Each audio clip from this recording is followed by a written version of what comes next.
Let's go. Hey everybody, welcome back to your favorite show. This is X is for Show, where we talk about all your favorite drag race every Sunday. That's what we do. It's our thing, right? You guys can check me out on NICO Action, NICOACTION. Hey, I'm in this square again, and my name is Jonah. You can follow me places at Peak Jonah. And I'm TK, and I still don't have the Fix My Face feature back. Thank you, StreamYard. It's hurting. It hurts us. And you can't find him anywhere. I'm Tori. You can find me online at SM Tori. That's Tori with an I. See, and I was going to say to the person whose face doesn't need any kind of fixing. Thank you, Tori, for always trying to make sure we follow the script. I am your producer, KEVO. All I do is push the buttons and bring up the comments. Oh yeah, you push all my buttons. I do. I try, and I'm so sad about all this weird StreamYard stuff, but I've got a little wall hang behind me so I can pretend that I still have my green screen. At least we're faring better than some people did in this week's Snatch Game. So there's that. I want to start with one thing that we need to say, that even when she's not the fucking star, Cher has a habit of showing up here on the Snatch Game at these shit gigs. And I just want to go out of my way to say that as a person who has been doing a Cher impersonation since I'm like 6 years old, Bosco served the most fun impersonation. She did not deserve to win, but I believe in Snatch Game. This is Whitney Preacher's wife. I believe in miracles, and you, Bosco. There was bad, but man, there was good, because some of the bad was, did you guys feel like everybody was trying to be like a real actor? That's where I thought no one was funny. Everybody was trying too hard to be like, give me my Olivier, give me my my Obi, and absolutely nobody remembered the fucking jokes. Yes, but then still not well. So that's what makes it even more complicated. But I do kind of see where you're coming from, where I think a lot of people were maybe too focused on niche characters, which is how you end up like Susie Toot and her Ellen Green. Ellen Green is starring in a new movie or something. I was just reading about That's it. because of Susie, probably. Anyway. I think what we're seeing is that we're continuing to see more of the girls choosing characters that are very similar to them, so that they can like pull a Vanjie and just be themselves with like a little extra sprinkle of someone on top. But then they got in there and then they were like, oh shit, I'm up against Ginger, so I better also bring some actual character work. And then they got stuck because they don't know how to blend those. I mean, it's a real mix of stuff. Like, Aja picked somebody who she clearly felt would give her another Crystal LeBeige opportunity, and just it wasn't correct. It wasn't the same thing. I think that Crystal was a real once-in-a-lifetime mix. I mean, she's so talented. I bet there's so many other characters she could do, but Crystal was a great mix of, it was a great character for Aja, and the lines that she had ready to go worked. Cookie Tookie just kind of wasn't the same thing. I think Jane Lynch is a really solid choice. Daya just wasn't that funny. Like, her opening volley with Rue was perfect. Like, she is funny. And she had a couple good lines, but then like this, the unclockable makeup that looks like Jane Lynch is sitting there on that panel. That is Jane Lynch. Oh, I know. That is Jane Lynch. That is like, it's a little crazy. That's not actual. But all she had was, I'm a lesbian. And, exactly. We know more about Jane Lynch. And Jane, like, I mean, if you knew you were coming to this, especially because you got a break. So you knew you were coming to the show, and you probably knew you were doing Snatch Game. Literally the best time to watch every single episode of Glee, which is enough lines to get you through the show. Me, Sue Sylvester alone would have gotten her. No dealer has enough lines to get you through all of Glee. I'm kidding. I love it. I will create a Snatch Game so toxic. I mean, like, she needed two more, and she could have been. I will crush your balls. High numbers, best in show. I mean, she really could have had it.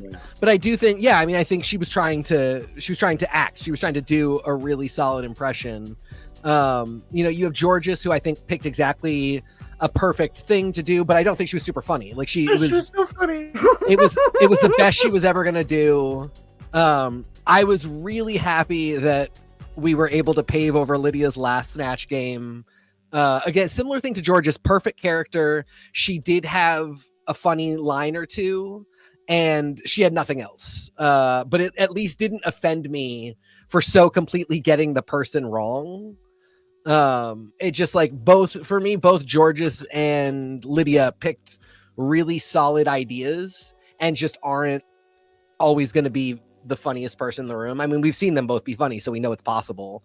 But that just, you know, it didn't work. I thought the person who did really well that I was shocked it didn't get talked about more was Irene. I really didn't think Irene did even like mediocre. I thought she was top 3, and was just like really, really solid. Well, part of that was because they very weirdly this episode decided to do a bottom 4. Yeah. I don't think Lydia was good, and I appreciate them giving their remarks like, hey, you did good, you got some jokes in, but if you're going to play a person who's controversial and known for towing the line and you didn't go near the line, then it kind of does make it a failure, even though she looks just like Alaska right now. Who's not a failure, who's one of my favorite queens. But I don't think this was so bad they needed to like call this out, if that makes sense. I would have let her go. I would have sent her back. She should have been safe, and in my deluded brain, Bosco should have been top, but I also see Irene being in the top 3. No. It just felt a little weird that they decided to do that. I think this was an okay Snatch Game. And I consider this a very big success because nobody made me cringe. You're your goddamn mind. That wig, I love just my turning job. around the wig is very funny. Beautiful. That's why she should have been in the top, even though the Joan wasn't that good. But Joan was bad. This was. I'm sure. If I do say so myself. Like complimenting yourself I'm as sure Cher, now. doing a vanilla Cher impression. This was amazing. Nobody Sam was Stark so could never. egregiously bad that it made me cringe. Oh, Mistress was. Yes. Mistress was so bad it made me cringe. But then it made me smile, and we'll talk about that in a second. I just thought it was unfunny. She didn't make like a bad joke. Maybe in a way Cynthia made me cringe, but it really was just hilariously bad in a way. She also had like actual good like jokes. I was gonna say Cynthia had a few good lines. But she also did like, I want to say this. I feel bad saying it this way to Cuckoo, who I adore. Cuckoo was doing bad improv because she had pre-planned bits, which is fine for Snatch Game, but your pre-planned bit has to actually make sense. Like her using hemorrhoids for the first question, it didn't make sense. And so the joke doesn't land if it's not cohesive. If it doesn't, like, there has to be like logic to your insanity. There was no logic to it. It was just, this was insane for insane, and the haha hemorrhoids bit, but it just didn't make sense. I just wish she had been like funny, and I don't want to steal from Trinity, but I wish she had just been like funny cuckoo Dracula and she'd be like, hi, it's me Dracula, hi. Like if she always went full Puerto Rican Dracula, it would have been very funny. You all know me from my summer home, how silly. And like so many choices. It's the feathers and the nails, and I feel like there's a lot of Grandpa Munster in there too. Yeah. Speaking of people who are rocking some stunning makeup tonight, Tori, was this your first live All-Stars Snatch Game, or were you in last All-Stars in time? No, I got to be there for the dueling Liberace's, and I brought my own that day. That was a beautiful day for me. I missed it a lot. We actually just watched Retta walk on a set of Liberace stairs on Ugliest Home in America. That is a pretty cute show. Nice. So how are you feeling about these Goyleses, in some cases murdering characters? I think it's I did really feel that having 9 is too many girls for this. I have always kind of felt like that Snatch Game should never be more than 6 max, maybe 7, maybe. And I didn't get to feel them out as much. I was sort of meh on a lot of it. I think that I think RuPaul decided to do a bottom 4 because she decided that 3 of them were decent enough that she didn't want to make them all do like a all of you do a Lollapalooza right now. I don't care. Yeah. This is bad. Like, it was fine. Everything was fine. And we got through it. And then the most exciting part was at the end when they gave Raven a recreation of the season 2 crown. Like, well, because now we don't need to ever worry about that person again. yeah. And now they can just use Raven's crowning moment here. Raven for all winners too. I'm saying. It would be the- extremely funny. The thing that I'm really vibing with this conversation about the performances, I'm really personally at a place where, like, I actually did not think the Zsa Zsa was that great. My dad is a particular gentleman, and so he's super into the classic TV, like Petticoat Junction, Beverly Hillbillies kind of universe. And so I grew up on a lot of like the Gabors. Green Acres. Yup, Green Acres. And so I thought this Zsa Zsa was like a very by the numbers Zsa Zsa. I would book her for my kid's birthday party, but not for like a fancy soiree. And I kind of felt like that was a lot of it. I thought everybody gave, Jonah, you had been very generous in our conversation earlier, and you had given out some, maybe some 6s I wouldn't have. And I'm also just a generous person. I like when people succeed. I also want to note that this Snatch Game, and to your credit, was just edited very weirdly. It focused a lot on Mistress flubbing. It didn't really focus a lot on Ginger winning, and Ginger had a stellar performance this night. So it just I feel like because so much of this edit was focused on Cynthia and Mistress, it feels like we're missing whether people did a little bit better or worse. And that happens a lot with Snatch Game, where obviously don't see the entire hour that they're sitting there. They answer multiple questions. Everybody answers every single question like traditional Match Game. So like they obviously use whatever footage they want to craft whatever narrative. But I sometimes get hesitant because we don't see everything. So I don't know how many more references to her, her family, or a slap that Irene made that they cut out. I don't know how many Glee jokes that Daya made that they just happened to cut out.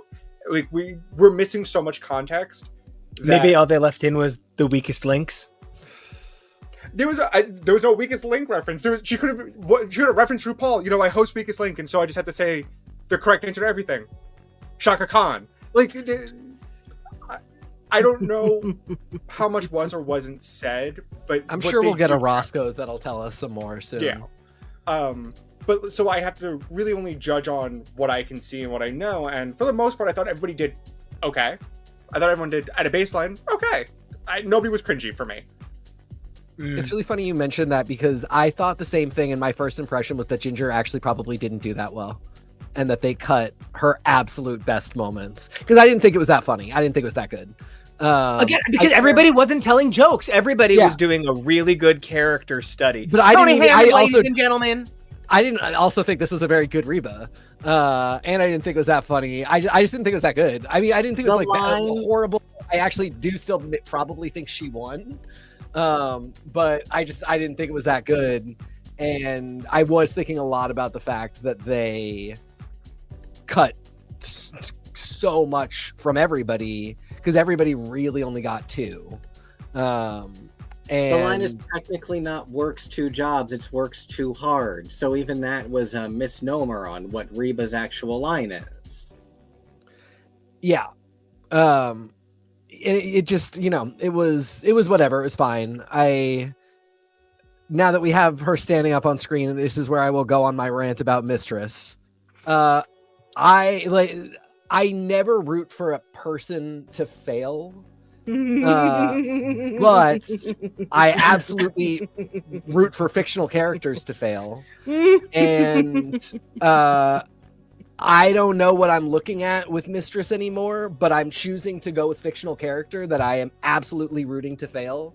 I do not wish this person ill success in their career, making money, having a home, getting booked at shows. But the character on the TV show that I believe is pretty fictional, I have not enjoyed, and now I'm actively enjoying rooting against, to the point where this episode started off so unenjoyable to me, like nails on a chalkboard, and became so enjoyable because watching Mistress absolutely flop after she could not stop running her mouth in a way that went beyond, like, isn't it like, even at your most, like, I love to watch a queen read, I love to watch a bitch be cunty. This got to the point of, like, not only is it mean and I don't love that, but this is repetitive and boring and you're killing the episode. The Snatch Game is reminding me of, may she rest in peace, Jiggly Caliente, Snooki Want Smush Smush. Oh my God, what a... And... Oof. For her to then go backstage and say she thought she was in the top at all, like the fact that she can't ever say, like, I know this wasn't my best night, but I still think I'll slay and go on, that she constantly has to come with the delusion of, you know, she thinks she's in the top, and then match that with energy of just like psychotic bullying that, again, it's not funny or fun anymore. Even if you're into that, even if you can find the humor in it and say, I love nasty TV, I love when, you know, because it's all just games, it's all just characters, we might as well have fun with it. It stops being fun when it gets so repetitive that it's not even like, there's nothing new here. We trod this territory for your 3 episodes, and then immediately when this episode started, I had a blast watching her fail in every capacity and get more and more miserable. Again, it is no shade to the actual person. The character, I was praying that she was getting eliminated because the character has just lost all appeal to me and any utility for being in this show. And it's part of where I feel like she continues to blow it in her confessional, which is obviously after the fact. Yep. But in the confessional where she's like, it's not that I have a specific plan to destroy Ginger Minge mentally, it's that I know how to do it. So... And which is funny because no, you don't. Ginger doesn't care. You're just annoying her and having to have us cut to confessionals where Ginger's like, I don't want to talk to her. Yeah, it's starting to lose its value because when you are mean with redeeming qualities, like seeing Mistress cry that she's worked so hard, I kind of can't tell at what. Like, I feel like Ginger's story is, I've worked hard, look how far I've gotten. Mistress's story is, I love hurting people, look how far that gets me. And she literally says, I enjoy what it does to people when it hurts them. And like, there is an irresponsibility that I feel was almost the point of parts of this episode where Rue did purposefully edit Powdered Toast Man to look bad on Snatch Game. Rue did purposefully not put in good music cues behind Mistress. And we've seen Rue put in unnecessarily good music cues to fix a bad performance. She didn't here. This was leaving a not nice person out to dry. And again, it has nothing to do with who the real Mistress is, but she's literally saying mean, hurtful things about the contestants, and like she's gaslighting them. That's psychological warfare. Over and over again. Like it's terrible as it, like what you're, yeah, it's psychological warfare and that's bad. But then you won't stop doing it. It's annoying. Nobody can get a word in edgewise to say normal people stuff. So it's just and chaos. It just especially becomes weird when for me, she keeps being like, I'm not a liar, no one's onto my games, but like everyone definitely is onto your games, girl. But then I ended up getting really uncomfortable in that Untucked because like she kind of gaslit Sarah Michelle Gellar. Like Sarah kind of seemed to really believe this drag queen saying everyone thinks I'm a liar, and Sarah Michelle Gellar like tried to have a moment with her, but like you are a liar, and Sarah Michelle Gellar tried to have a genuine moment with you, so that's weird. Well, I actually read that, I'm not correct, I just read it differently because like she's a huge fan of the show, so I assume she knows who Mistress is, and I felt she looked at her like, is that what we're going with? As everyone around them laughed. Like, I thought Sarah Michelle Gellar was like, no, honey, I'm going to slay that stupid point.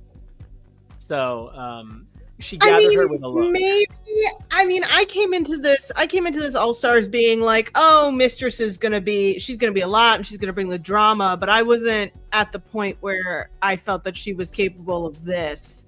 And to me, that might also be what SMG was thinking. But I mean, I don't disagree. I think that Mistress made so many mistakes from walking in this room and making the decisions that she did. I know, like, I remember a lot of people when they announced the cast, they were like, oh, I hope Irene and Mistress make it to the semifinals so we could have them back together again and get the sass off that we were promised in season 15. And instead, we're getting wrapped up in all of this nonsense instead. And I'm so over it. I'm so over it. I know she won the lip sync. I agree that she won the lip sync. I'm just mad that, like, I have to deal with her again next week and then probably the week after that. Here's the thing. It's not fresh anymore. I'm of two minds. The first mind is the way Mistress plays about her TV villain role is becoming repetitive. It's not fresh. She's doing the same thing over and over, and now we're kind of just getting stale with the content. It doesn't feel like... It feels like she knows how to agitate, but now that we've seen her agitate across 2 seasons in the exact same way, it's now just, oh, we know what you do, and now, it's quite frankly, it's just, in a way, it's boring. It's not entertaining. It's not enjoyable to watch the person, especially as this person pushes forward in a way not towards TV entertainment, but personal gratification. So it feels it's not as enjoyable. 2, someone said this almost in a way, kind of comes across like she's like because she's on TV, she's kind of acting the way she acts on her YouTube. Like she's using this as an extension of her YouTube personality and her YouTube persona. And I don't think it's registering on TV, because when you do your own content, you're in control of everything. You're in control of your own edit. Yep. You're not really in control of your own edit as much as you can make things go one way or another. So I feel like when she doesn't have that full control over the narrative, it's not as entertaining, because she can put it in a very entertaining light. And third, like 2.5B, Irene just does her job better. When Irene is mean to people, Irene does mean, but it also specifically, she does it in a very comedic way, where you can tell this person is shady and is being a little bitchy and cunty about things, but you can tell that I feel like we've lost the plot with Mistress being like, this is a joke, and it's hard to see what are we joking about when Irene says something shady and mean. We're like, okay, she's just being a bitch about it. I also think... Oh, go for it, Keva. Well, and I just want to build on what you say, not just Irene, but I loved this moment with Lydia, because even she's doing this shady moment in a way that is so much more subtle and entertaining than what Mistress does, where it's this, they have this prayer and they're all being funny in the moment, and then Mistress walks up and is like, what's going on? Let's just yell at Ginger's face. Like, that is so much less subtle and entertaining than what Lydia does here, than a lot of what Irene does. And that's really what it comes down to as well. I also love that Irene, because I have to slap everybody else on the wrist too for not being able to handle Mistress. And I just wish everybody had a little... What? Well, we're going to talk a little bit about the preview, but it looks like she turned her targets towards Aja, and Aja is not that the girl. one. Well, She looks like she was ready to... Aja gets so inflamed. And so what I was going to point to is there's this moment where Mistress really tries to go for it with Irene, and Irene just laughs and literally doesn't say anything else and is just laughing and just says nothing, and Mistress can't break her, and the moment ends. And it just completely deprives her of any fuel. And it's the most pleasant moment because there's no chaos and nobody succumbs to the nonsense. I love Aja, and I'm glad Aja won't be bullied. And I want her to stand up for herself. But I'm not going to enjoy that 3 to 6 minutes of the show, because it's just going to be loud nonsense where a person I like, who is having a time, as we see here, who is like going through it a little bit, who is literally talking about being scared for her well-being, but is a really strong woman and is not going to be bullied, is going to have to sit there and, fight with a person who is boring us now, is getting repetitive, but can't stop being psychotic. And I just kind of know that as much as I love Aja, I'm going to have wished she just went, "You're fucking crazy," and walked away. And the moment just completely ended.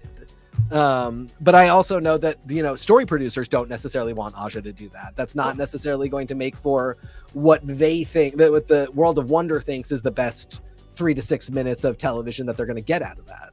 I also just want to say that because I literally can't think of any better way to say this than I want to stop giving this nightmare of a character. Yeah, you're absolutely time. Right. Yeah, you're 100% right. I do want to say that as somebody who used to be 300 pounds, and when I was 300 pounds, and I would Liz Lemon about how messed up your parents' divorce is, it was one thing, but I don't want to see this new body beautiful mistress come for a trans woman who's had a hard journey. I think if I see Mistress try to bully Aja, I'm going to literally say, the privilege on you reeks like your drag. And I'm going to need to say, you have literally just decided to bully someone who has a harder life than you. Congratulations. You're the oppressor. I don't want you on my TV because I don't want oppressors on my TV. You can go. And that's where I'm at. If you're going to just start bullying everybody from your position of authority and power, then you're literally a hate monger. Like, that's actually what that is. Like, you're actually a bad person. So I hope that this is just a character. But bullying and psychological warfare is literally something that we've started to pass laws against. And just because you think you've had it hard, other people have had it harder. Check your privilege, because it doesn't make you special. My heart valve's broken. Get in line. So, you're absolutely right about the fact that it's time to not ourselves give fuel to the fire. So anybody fire I just want to say Andrew is over Mistress. This person, I've never seen them in our comments before, but they seem fantastic. Yes, hi Matthew Doyle. Mistress Thanks, lies to Matthew. herself too. The amount of drag delusion was off the charts. Yes. Cannot agree more. I would love to get final calls on Mistress. Mm-hmm. Well, the one other thing I will say that kind of, it doesn't relate to the bullying thing so much, but it is a Mistress thing and it's a Ginger thing. The weight loss journey is absolutely amazing. Very pleased for both of them. It gets called out on the show, but the show never addresses the massive gap in time. Like, of course, you can't have this type of weight loss in 2 weeks. But they kind of do, because they address that no one has seen Lydia's season. Right. In her episode, but then they address that everybody knows who Lexi is. Right. There's a bunch of offhand references to the fact that some time has passed, but the show never says, 6 months later we all came back. And I think that is the correct time. I think it's 6 to 9 months. Yeah, something like that. Yes, they filmed it right before the season 17 semi-finale and then finale. They filmed it right before Lollapalooza. Lydia filmed this before she filmed the Lollapalooza and the season 17 finale. So did she film theoretically her finale value? Because whatever her placement is, did she film her finale of All Stars before the finale of 17? I think so. Yeah. Wow, the order on that. That's like, you need a comic book read order guide to understand Lydia's life now. Jeez, what year is this? She's River Song. I would love to know. I mean, like, I'm fine with it. I wish they had talked about it, is the thing, because it also means that, not a bad way, there's nothing wrong with any of this, but they all got to go home, think about what they had done. It's things like Acid Betty saying, "I'm going to make outfits for Cuckoo." So they went home and they assumedly did some of that. Probably people had ideas for what they would do if they got in the semifinals that changed because they had so much time to come in and do that. And it's one of those things that makes Tournament of All Stars different than All Stars. Rest in peace, my queen. She's not dead. I love you, Reba. That's all I wanted to say. I just want to also say that I love when Keenan is Reba, and so there's I'm Reba. We love Reba drag. There's the formula really changes if everybody gets to participate in a season with an enormous break. And I wish the show itself I wish World of Wonder, with bumper cards, with ruse language, with the challenges even, had acknowledged how different that makes a season.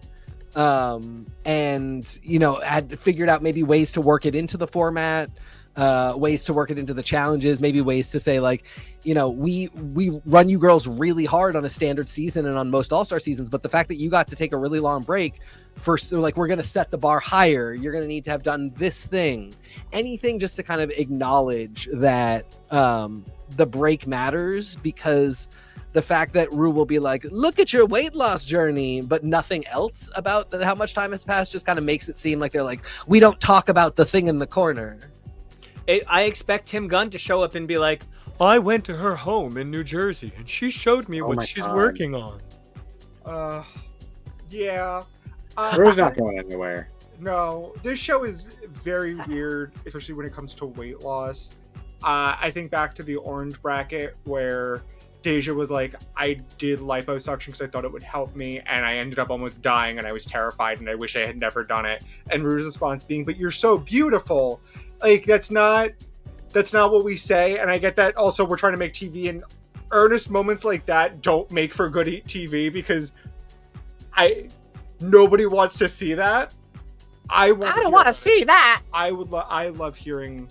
Not love, but I appreciate when people are willing to be open about their story, about their struggles, about things, and the dangers of doing something like that and having a surgery because you think, oh, it's what you want, and whatever, the medical stuff like that. But people, the general at large, doesn't want to see that. We're all here to laugh and put on a wig, put on a lash, and have a good time.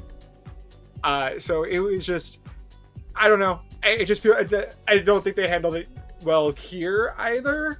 I think it's just a tough and tricky conversation to have. It's just not fit for the show. It's probably better if they just probably didn't bring it up to begin with.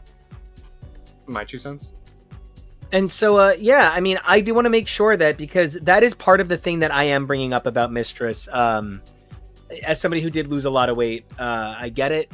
I get what it's like to feel re-empowered. I actually love that she didn't say any, like, my power, my body now. She didn't say anything shaming her old body. She just was proud of her new body. Get it, mama. Also, I don't think Irene's had any work done except got, like, more boy. I feel like Irene was like she showed up playing a yo-yo and was like, PK fire. Like, she is like so little boy now. Like, I feel like she's going to get an after-school job at my local bowling alley because she's a really big fan of jukeboxes and shining things. Like, this young man in a 1980s dramedy is here to remind me that life goes on. Like, this is wild. Wait, does that mean that Irene matches with this set that I loved? Where are they? And that is just to say that we think all forms of beautiful are beautiful, whether you stay your course, change your direction, whatever makes you beautiful. What I do want to say is that Diabetti came like my 9th grade weed dealer, and I love it. Honestly, Pat and I remained friends for a long time. These 3 are in every one of my favorite 90s comedies. They're the dirtbags smoking cigs behind the school. I will say I love everything about Dia's aesthetic except her boy aesthetic, except nothing drives me crazier than the hat not fully pulled down on the head. The hat height. I just caught that today. Nope, the gap. The amount of air. She said, no, I want to be 6'9". There's so much air. What is going on under there? It's where she keeps her secrets. Oh my God, they're falling all over the place. Somebody help. Betty's. I want to know what she looks like with the hat flat. The rat's gotta breathe, you guys. The rat's gotta breathe. Wait, pizza so rats rat and drag the whole time. Do we have any pictures of Dia next to Georges? Oh, plenty. Hold on. It's actually really difficult because you need a specific type of panoramic lens that was created by James Cameron for investigating both. If we happen to have them towards the end of the episode, where they're like getting ready, especially because Dia's shoes are enormous. Yeah, I just need to talk about how Dia's leg is more than half the size of Georges, and it's kind of a little crazy. Oh, also, no, Tori, you go. Oh no, Ginger's eyes are at Dia's tit level when they're both on the runway. It's insane. It's kind of crazy. Yeah, people, the height difference is insane, and it looks fake, which is just funny because that's just how tall she is. Like, look at how tall Daya is, a full head above Cuckoo and Georgia. If you stack Georges and Cuckoo together, it's both Vincent Adult Man and Daya Betty. So, also, I was so glad I said it when I watched the episode, and then I was so glad that she said it during Untucked. Bosco saying she's a little lad who loves berries and cream. Oh my God! I was so worried that somebody wouldn't say it, and I would be the only one. But the fact that Bosco said it about herself, she really is that girl, and I just appreciate her so much. I felt so bad for Bosco this episode because they decided to do a bottom four. You can put her or Irene in the top three because the top three position does not matter. It was going to be Ginger's. I mean, again, this height difference. Hold on, I need to make a joke.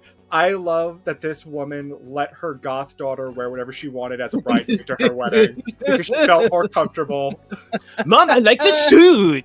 Like that, she was like, "This is what my daughters are comfortable in. I want her standing by my side." That's how God would want it.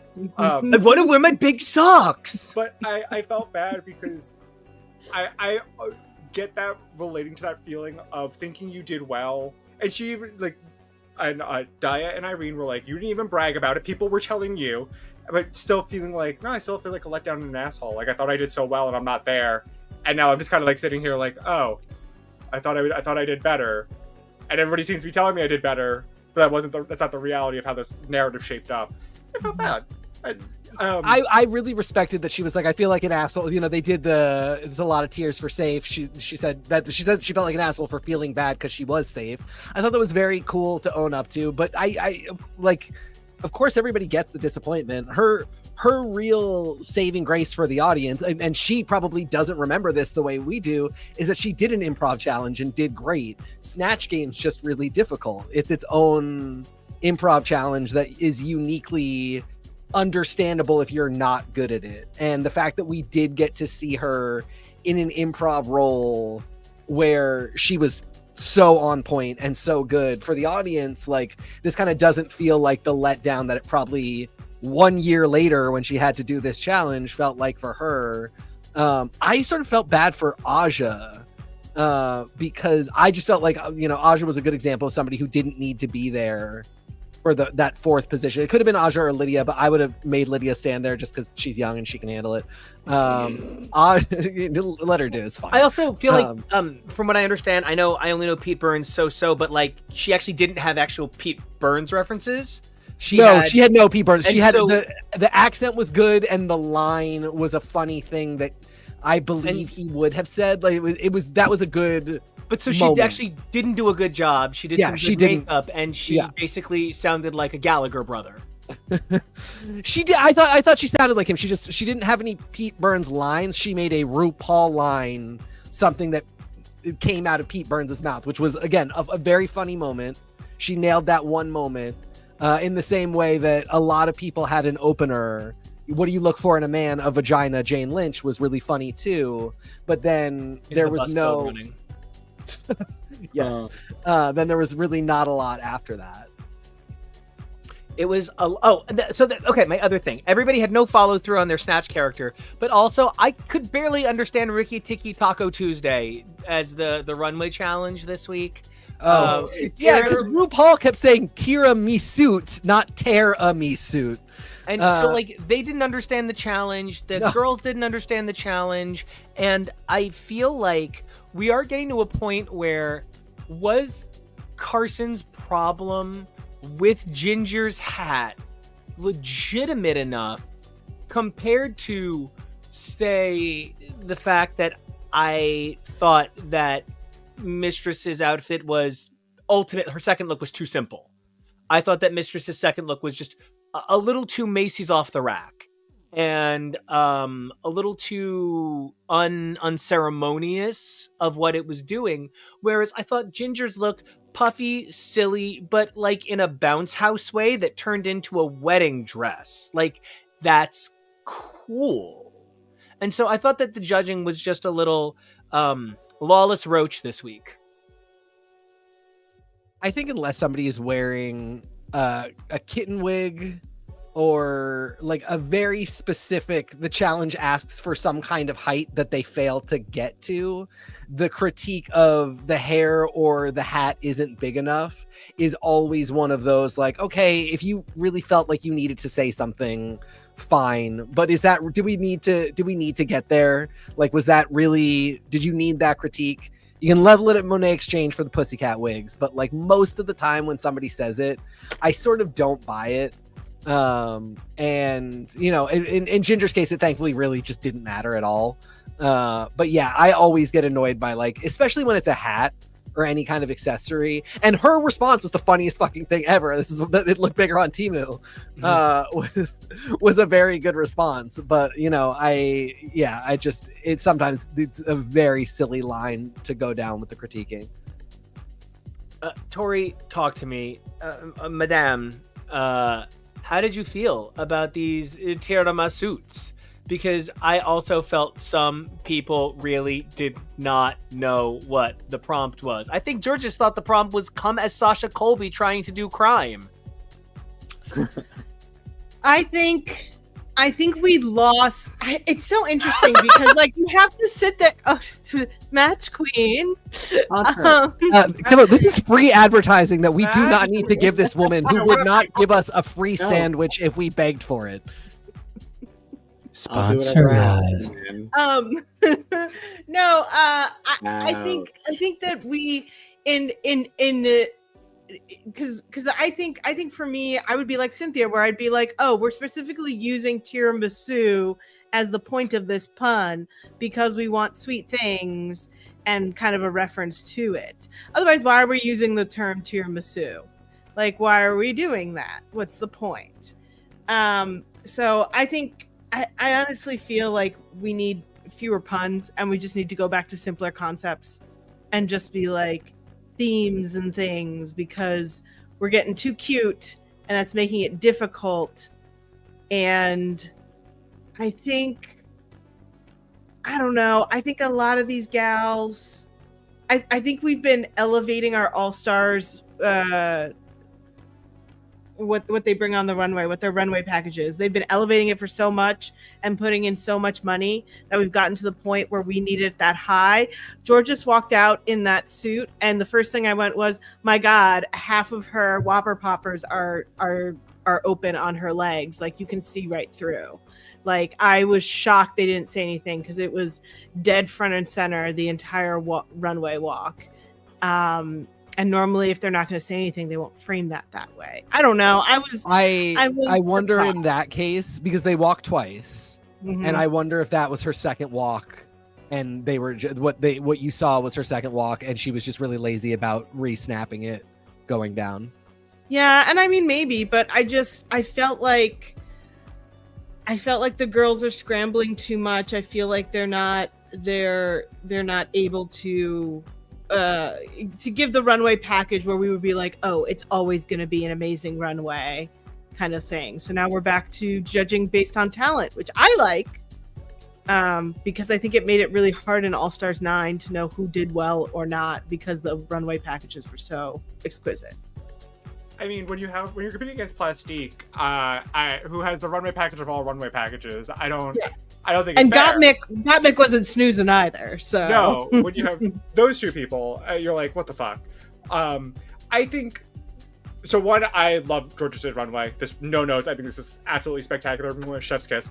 But I think part of the problem with this prompt was that it was just difficult to execute. You want them to wear a suit that tears away into a full other new outfit. And that's difficult because I think a lot of them ended up looking a little bit bulky like this, where they're wearing a variation of something that looks suit-esque or kind of like a suit, so they can have a better thing to reveal underneath. Maybe some of them thought the suit was the throwaway part, pun intended for a reveal. I thought this was insane. She took off her whole face. I did not realize that was a fake face at first. Great. In that regard, I feel like the variety of answers we got on this concept, speaking of Christopher Guest, is worthy of that level of comedy, because exactly. We had people who going so literal that it was tiramisu, but like tracksuit as one, the suit of the chrysalis for the butterfly as another. Some people went like full transformation. Bosco ultimately going first. She was the least transformative. It was a great garment, but like some people went so far. And then her and Lydia, maybe not so much. You know, I also just want to say that I see there's a chat going on in the audience chat, and I just want to say that I didn't realize that people were allowed to have conversations without us. And I'm kidding. No, go with it. He's not. He's not. But Mary, my all-time favorite TV judge ever is Nina Garcia. So I could not agree with you more. I love me some Nina Garcia. Relax. There's no need to cry. There's no need to cry.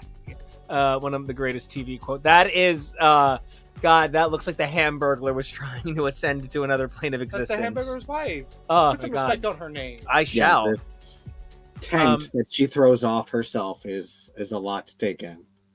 I had this vibe that, like, you know, the puns were getting too much, and I feel like next week it's going to be like, the challenge on the runway this week is airplane hanger steak, where you have to come as some sort of flying meat.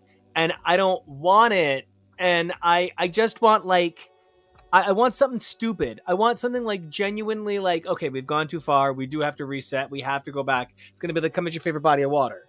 It's going to just be like, come as your favorite, like, letter of the alphabet. What the, I'm pink? a bottle of Avion. What happened to pink? Wear purple. I don't know what it is, but it feels like the international franchises just get better runway prompts. Like, say whatever you want about Canada's Drag Race, but Canada's Drag Race always has the best runway prompts ever created, and then they just don't take them for US. They just don't, and it's like right there. I think the US should just been giving them bad prompts. Well, and I feel like the US also goes to weird choices first instead of exploring alternates. The US just keeps doing Stranger. And it's where I'm kind of glad that this restored my faith in Snatch Game a little bit, but this runway continued to devolve my belief in runways. I also want to say that Sarah Michelle Gellar coming back on Untucked was adorable. She is, you know, when I was a young gay boy, she helped me grow into this young gay man. And so I'm so grateful for everything she's given me, for her insightful responses in judging, for caring about these girls and their success. Because it gets difficult to see how, because like I see in the chat that people are saying maybe Trixie and Katya come in and be judges. I probably don't want more queens on the panel. I don't want people for whom this is the art they are currently making passing judge on the people trying to do it up and coming. That is the equivalent of having a famous songwriter just continuously dog other people. Oh, right, that's called American Idol. And like who are also vaguely their peers. Yeah, that's what I mean. Like, the people on American Idol are still releasing singles, and now you're going to be releasing your American Idol single against the single that judge is debuting in the episode you win. And Katy Perry knows yours is going to do better, so she's already got a chip on her shoulder. Absolutely. Well, no, she went into space. And although IRL, I do just want to say that it turns out the rumors were true. And it came out in the last 48 hours or so that Katy Perry's career is over. So I am in bloom, and it's getting dicey. Okay, here. can we talk about this lip sync song choice for a second? This is rude. Who's zooming who? No. Why is this the live audio version where there's weird gaps that we have to just... Oh, no, it was an acapella remix. I so wish they had included shoe squeaks just for the... This was As so they rude. seem to keep saying in this episode, I live. Could they not afford the regular version of this song? Did they have to get the acapella mix? Was it on a sale that they were like, oh, they threw this in, I guess we could use it? And then Ruby was like, oh, I love this, put it in. I feel like it's one producer who is trying to put his stamp on the show, and it's why they did the night the lights went out in Georgia. Every once in a while, they will do a weird lip sync, and some of them work, some of them don't. Every once in a while, they will pick something that just you would think to yourself, maybe we don't do this. They're gonna do Under the Bridge. Well, it was like when they did the first season 14, the very weird remix for Unbreak My Heart, when it was Carrie versus Jasmine. Like, why? Why'd we do that version? Can't we just do a ballad? What is this? What are we doing here? I really like that. What are we doing here? You got some like, what are we doing going? I mean, that remix is iconic, but I would have preferred they did the regular one. It would have been, I would love to see like a Lollapalooza of acapella remixes. Like if there were a theme, if it was a regular thing where everybody had the same handicap and like, you know, the girls kind of knew well in advance and like could plan a little bit of trickery around the fact that there was not going to be any music whatsoever. I give them both credit. I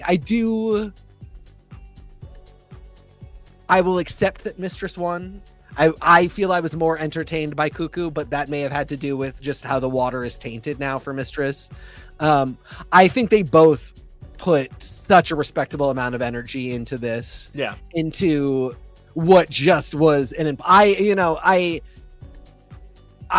imagine she will say that she's pissed because she thought she did so good and she should be in it. But I personally, even if I was disappointed that I didn't do well in the Snatch Game, would be so upset if this was the song I had to lip sync to, just because of the absolute handicapping it would give to you.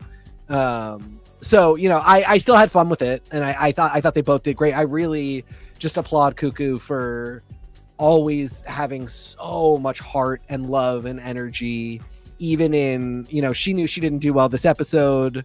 I think, you know, she really could have brought some downer energy, and instead she was just such a delight.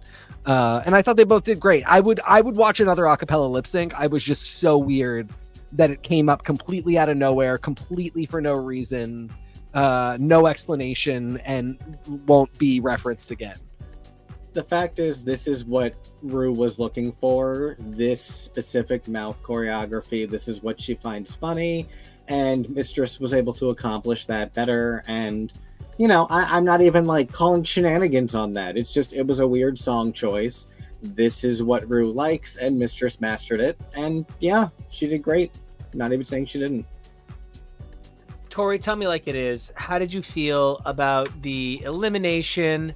About this acapella? What was your heart? Did you feel that Mistress had an advantage having clown makeup? No, I don't think so. I think that this was one of those where I felt like Cynthia might be sent home pretty quickly. And so I kind of felt that this was coming, particularly once I realized it was Snatch Game, and we have some people on the roster who are less good at it than others. And so I was prepared for this. I was a little surprised that it was Mistress who was in the bottom as well. Not just if you had told me before I watched the episode who would also be in the bottom, I would not have quite put Mistress there. I guess it was I like these spoken word things because I think it's an interesting little trick that we should be encouraging people to do. I think it's a really fun lip sync to kind of do. I mean, Manamana in the Global All-Stars was also a weird one like this. I think they're pushing to try to do like one a season, it seems. And I'm interested to see what other like big monologue fun things they choose to do. I think it's fun. Yeah, I vibe it. You know, it's tough because like I feel we've gotten to a point where these girls really were trying to like get their reels going.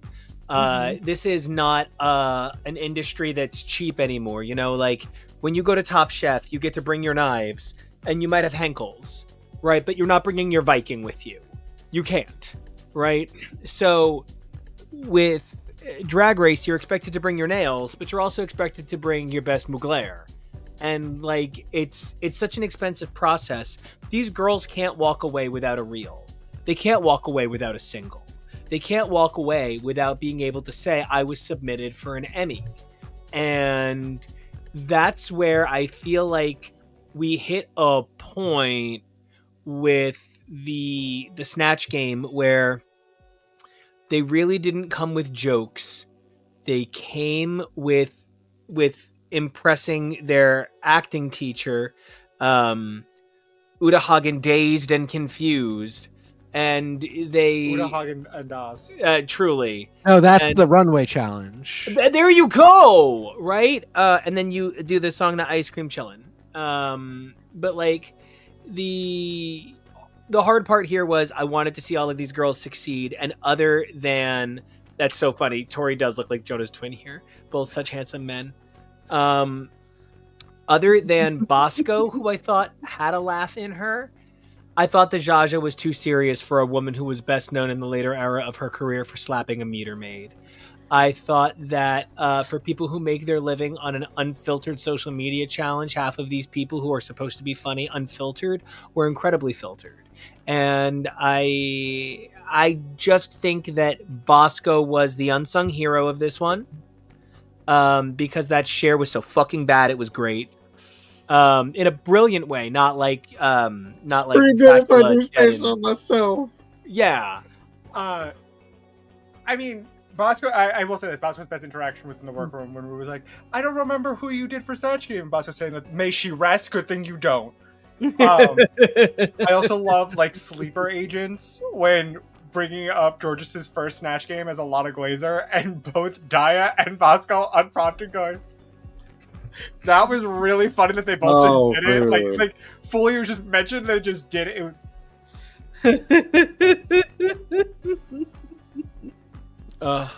I love it. I really, really, really do. Oh my god, I really do hope that they start using that image of Raven getting crowned for season 2. All right, guys, let's sound off. Let's wrap this one up strong. We had a great episode. What are we looking forward to about next week? What do we have left over from this week? What's next week's challenge again? Talent show. Oh, it's a talent show. Great. So 9 singles will be dropping. Fuck. Okay. And maybe we'll do a bonus episode where we listen to 9 tracks that all sound the same. Only 8 singles. Ginger will sing live. Bosco will maybe do burlesque, not a single. The only 2 people we're in danger of singing, I say that with love, is Aja and Ginger. Yeah, Aja will rap. I would love to see them both perform live / them release music, because they can actually they are musical, but no one else should be releasing music. I hope Irene pours water. Yeah, Irene. Now it'll be funny. Yeah, Irene. That'll be very interesting to see. Also, Lydia will be interesting because she did the weird full-size puppet that started funny and then wasn't anymore. She probably will do a single. Yeah, it'll be interesting to see. My thing is, so are we just eliminating one more girl and then 7 girls are doing and the wild card? 8 gets girls. Gets thrown in, and then we do the lip syncs. And that the wild card can be the girl who was eliminated this week or next week is nuts. We're gonna have. Yeah, I wish it wasn't. I wish that it could only be one from the original 3 brackets. Man, 8. Yeah, okay. I wish my big thing is I wish this was 3 episodes, semifinals, and then there was 3 more episodes for a final bracket of people. Top 6. I thought there would be, and then there wasn't. I really did too. I thought we were gonna get like 9 and then 6. Yeah. I think I'm really fascinated by this format. In a lot of ways, and all the potential it has. I hope that they'll play around with it a little bit more. Tori, what are your thoughts? How you feeling? You gonna miss this everything going on, or where are you at?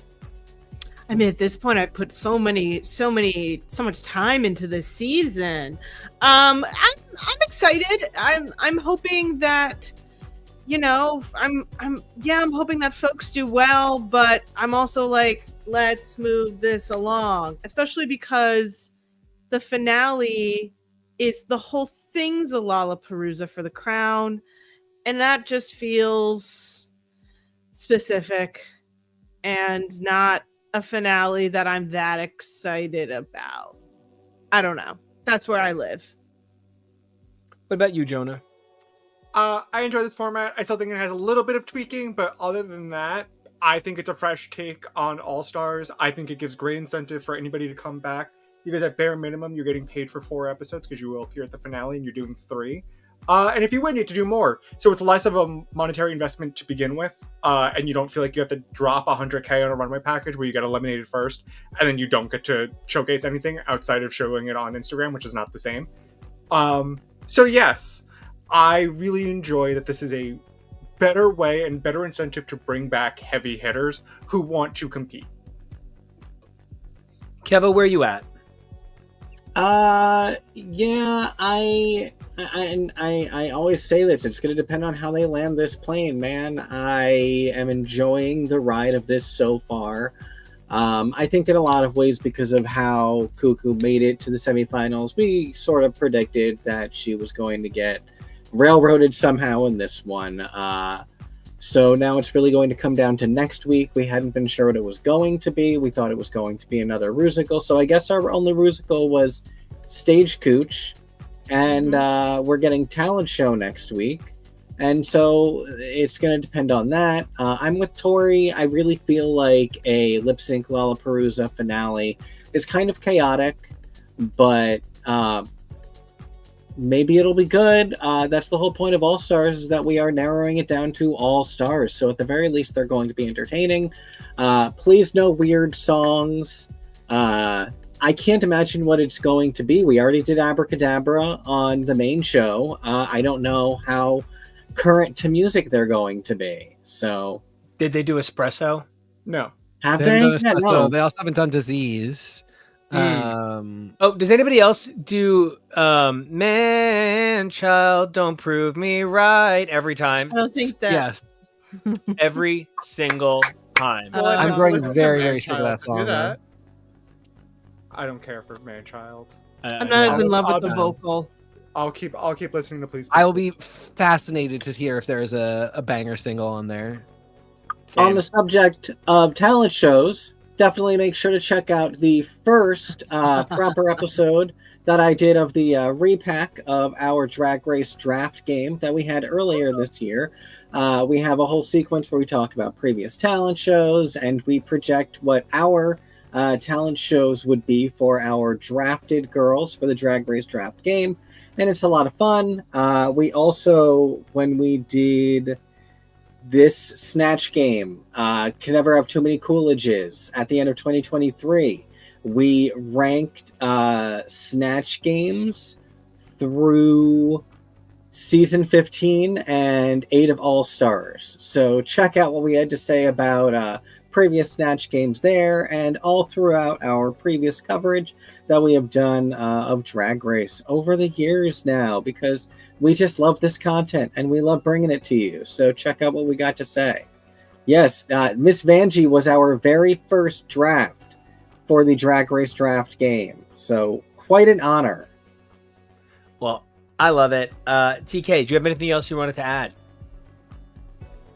No, I mostly said my piece. Like I said, I'm really fascinated by this format. I would love for it to become its own thing and not just All Stars. I think I love tournament, and I would love to see tournament become a thing. I've always said expand the Hall of Fame, make it about more than just who won All Stars, but have the Hall of Fame singer for that year, the Hall of Fame pageant queen, the Hall of Fame tournament queen. And I'm down with a lot more competitions and a lot more winners. We can completely oversaturate that market, but I think do it with shows that shine for everybody. And I'll be fascinated to see where we go from here. Well, where we go from here is home, and we can't wait for you guys to join us by checking out everything that KEVO was just talking about. But until we come back, Jonah, where can everybody find you? You can find me places at Peak Jonah. Love it. Tori, if they want to follow along in your amazing journeys, where can they journey along with you amazingly? You can find me online at smtori. That's Tori with an I. Producer man in the box right below me, but always doing the best work in the entire world below nobody. Where can everybody find you online? You can find me on this channel making this show, making things like your unboxing shorts, so go check those out. But you can find me on the socials at KEVO Really, that's KEVOREALOY. Hey, TK, bro with the most guy I am so obsessed with. Where can everybody find you online? You can find me writing strongly worded letters to StreamYard about bringing back the Touch Up My Face feature, or on Blue Sky at TK Accidental. And the big man himself, where can they find you and where can they find your music? Oh, you guys can find my music at NICO Action Music here on YouTube, because F SoundCloud and it's AI. You guys can, of course, check me out at NICO Action, NICOACTION. But if you guys want to check out more of this amazing show, that's HTML Husbands Talking More or Less, amazing repacks of this in podcast format. X is for Comics, where you can get X is for Podcast, The Billy Club, MC2, and more. Maybe some cool amalgam projects that just launched. Already seeing some huge download numbers on that, guys. So excited about that. Thank you.